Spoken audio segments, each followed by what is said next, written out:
नाही नाही, उपप्रश्न आहे सभापती महोदय. लक्षवेधी क्रमांक 1 प्रमाणे सभापती महोदय, या लक्षवेधीचं उत्तर देत असताना 31,390 वाहनांवर 2025 मध्ये कारवाई केली असं म्हटलंय. त्याच्यानंतर 2026 मध्ये 4,265 वाहनांवर कारवाई केली असं म्हटलंय. साधारणपणे सभापती महोदय, जर हे कारवाईचा आकडा आपण बघितला तर हा एक सरासरी सर्व गाड्यांच्या वरती केलेली कारवाईचा विषय यांनी याच्यामध्ये मांडलेला आहे. सभापती महोदय, मी जी ही लक्षवेधी मांडलेली आहे, या लक्षवेधीचा उद्देश आणि इंटेंट थोडस समजून घेणं गरजेचं आहे. ही ठाणे महानगरपालिकेच्या संदर्भातली लक्षवेधी जरी असली तरी आज जर आपण बघितलं तर हा प्रश्न फक्त ठाण्याचा नाही, तर हा मुंबईचा आहे, हा कल्याण डोंबिवलीचा आहे, हा नवी मुंबईचा आहे, हा मुंबई आणि मुंबई लगत असलेल्या सगळ्या शहरांमध्ये आज एक पूर्ण ज्वलंत पद्धतीने उभा राहिलेला हा एक प्रश्न आहे. सभापती महोदय, कोविडमध्ये आपण बघितलं की साधारणपणे पब्लिक ट्रान्सपोर्ट वरती कमी आणि प्रायव्हेट ट्रान्सपोर्ट वरती लोकांचं डिपेंडन्सी, त्यांची गरज ही वाढली. आणि त्याच्यामुळे येल्लो प्लेटच्या ज्या छोट्या गाड्या असतील किंवा सिटी फ्लो सारख्या बस असतील, मग ओला उबेर सारखे अनेक खासगी ऍप आल्या की ज्यांच्या माध्यमाने ही प्रायव्हेट एक कमर्शियल ट्रान्सपोर्ट त्यांना उपलब्ध करून देण्याचं काम झालं.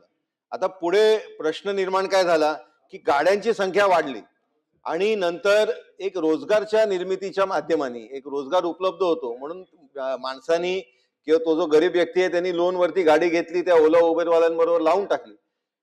या गाड्यांचा पार्किंगचा एक प्रश्न नंतर उद्भवला. आता हे पार्किंग करत असताना ज्या जिकडे त्यांच्या दृष्टिकोनाने सेफ्टी सिक्युरिटी आहे, म्हणजे जिकडे मोठे रेसिडेन्शियल कॉम्प्लेक्स आहेत, जिकडे सीसीटीव्ही कॅमेराचा स्कोप आहे, त्या तिकडे हे साधारणपणे या गाड्या लावत. आणि हे गाड्या लावत असताना याचा जो त्रास होता हा त्या सोसायटीच्या लोकांना व्हायला लागला.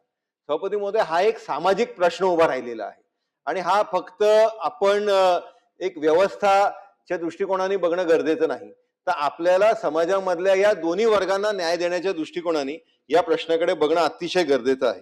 या प्रश्नाचं उत्तर देत असताना आपण याच्यामध्ये असंही म्हटलंय की आम्ही 2 ठिकाणी जो डीपी प्लॅन आहे त्याच्यामध्ये ट्रक टर्मिनस हे आयडेंटिफाय केले. आता ते ट्रक टर्मिनस कुठे आहेत याच्या संदर्भातलं मी त्या तिकडचा लोकप्रतिनिधी असतानाही मला माहित नाही, त्याच्यामुळे याच्या संदर्भातलं कुठल्याही लोकप्रतिनिधींना विश्वासात घेतलं का हा एक प्रश्न उभा राहतो. सभापती महोदय, या संदर्भातलं हा जो एक सामाजिक प्रश्न उभा राहिला आहे, ज्या सर्व या शहरांमध्ये राहिलाय, तर याच्यामध्ये एक धोरणात्मक दृष्टिकोनाने एक पार्किंग पॉलिसी आपण पुढे युडीच्या माध्यमाने, राज्य शासनाच्या माध्यमाने पुढे आणणार का? आणि ही पार्किंग पॉलिसी ड्राफ्ट करत असताना हे जे महत्वाचे शहर MMRDA मधले आहेत, या शहरांचे जे लोकप्रतिनिधी आहेत त्यांना विश्वासात घेणार का? प्रभाग समितीच्या अनुसार, कारण काय होतं की बरेचदा आहे ना, आता उदाहरणार्थ त्यांनी ट्रक टर्मिनसचं आपल्याला पार्किंग लॉट दिलंय, पण त्या ट्रक टर्मिनस मधनं बाहेरचेच ट्रक भरपूर येणार आहेत. आज जर ठाण्याचंच उदाहरण आपण घेतलं तर समृद्धीवरनं येणारे जे ट्रक्स आहेत ते आज रात्री इकडे लागले, दुसरे ते कुठल्या तरी शहरात, जिल्ह्यात किंवा कुठल्या राज्यात असतील, मग त्याच्यामध्ये तो त्या गाडीचा जर डॅमेज करून गेला असेल तर त्याला जबाबदार कोण? आणि त्याच्यामुळे या ज्या गाड्या आहेत यांच्यासाठी आपल्याला एक स्वतंत्र यंत्रणा, स्वतंत्र पार्किंग लॉट उपलब्ध केला पाहिजे. आज तारखेला ठाण्यामध्ये स्टेशन लगत आपण छोट्या छोट्या पार्किंग लॉट उपलब्ध केलेत, हे उत्तरामध्ये दिले, पण हे पुरेसे नाही आहेत. आणि त्याच्यामुळे या संदर्भातले आपण पार्किंग पॉलिसीच्या संदर्भातली एक बैठक लावून याच्यामध्ये सर्व लोकप्रतिनिधींना या MMRDA मधल्या विश्वासात घेऊन त्यांचे सजेशन ऑब्जेक्शनची प्रक्रिया पार पाडून ही पॉलिसी ड्राफ्ट करण्याची प्रक्रिया आपण पार पाडणार का आणि त्याला एक कालावधी आपण निश्चित करणार का? मंत्री महोदय. सन्मान्य सभापती महोदय, ठाणे शहरातील पार्किंगच्या संदर्भामध्ये सन्माननीय डावखरे साहेबांनी या ठिकाणी प्रश्न उपस्थित केलेला आहे. आणि सुरुवातीलाच मी सांगतो की जो पार्किंगचा आराखडा तयार केलाय त्याच्यामध्ये जर लोकप्रतिनिधींना विश्वासात घेतलं नसेल तर ते विश्वासात घेण्याच्या सूचना देखील महानगरपालिकेला दिल्या जातील. परंतु हे सगळं करत असताना पुण्यामध्ये 11,931 पार्किंग लॉट्स आता नियोजित करण्यात आलेले आहेत. सध्या गावदेवी असेल, गावदेवी भूमिगत पार्किंग असेल, पार्किंग प्लाझा असेल, विवियाना मॉल, त्याच्यानंतर कशिश पार्क, नाईकवाडी, अशा सुमारे 2,152 वाहनांसाठी पार्किंगची व्यवस्था उपलब्ध आहे आणि 2,085 वाहनांची पार्किंगची व्यवस्था आता होणार आहे.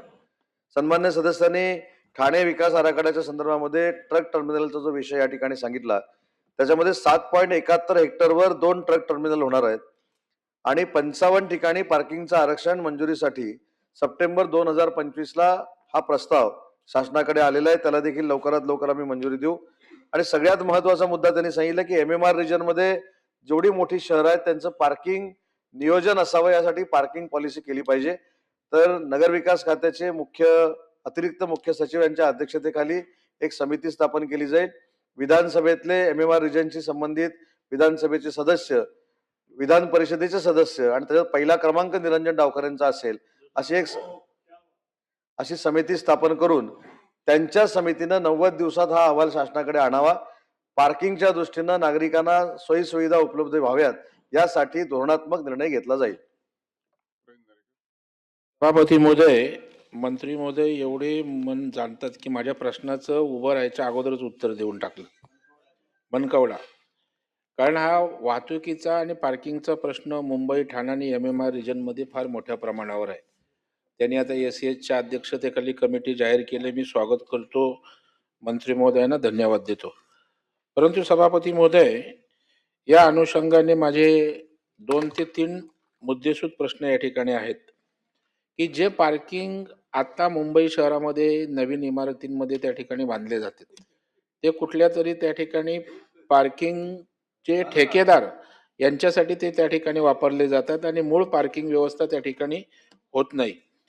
आणि त्यामुळे सभापती महोदय स्पेसिफिक 3 प्रश्न आहेत. मुंबईचे गार्डन्स जे आहेत त्या गार्डनच्या खाली जर अंडरग्राऊंड त्या ठिकाणी पार्किंग केलं तर त्या वसाहतींमध्ये मेन रोडवर जी पार्किंगची वाहतुकीची गर्दी होते ती त्या ठिकाणी होणार नाही.